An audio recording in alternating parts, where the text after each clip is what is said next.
মানুষ ও সময় আপনাকে জীবনে এমন শিক্ষা দেবে যা কোনো বইয়ে খুঁজে পাবেন না।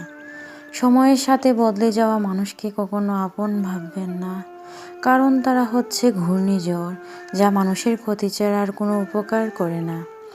অস্থায়ী এ জীবনে চিরস্থায়ী হলো মানুষের সুন্দর ব্যবহার। মৃত্যুর পরেও যা থেকে যায় প্রতিটি মানুষের হৃদয়ে। আঘাতে কেউ কাঁদে না, মানুষ কাঁদে ব্যথায়, তার চেয়েও বেশি অধিক কাঁদে মানুষ আপন মানুষের কথায়। যত বিপদ যত আঘাত আসুক, শরীর ধারা সোজা থাকুক, শত্রুর সংখ্যা হয়তো বাড়বেই, কিন্তু সম্মান কখনো কমবে না।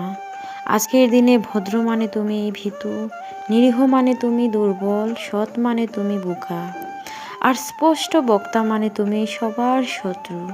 তুমি জীবনে কিছু শিখতে পারো, নাও শিখতে পারো, কিন্তু তোমাকে মানুষ চিনতে শিখতে হবে। কারণ মানুষ আসলে তেমনটা নয় যেমনটা তারা দেখতে।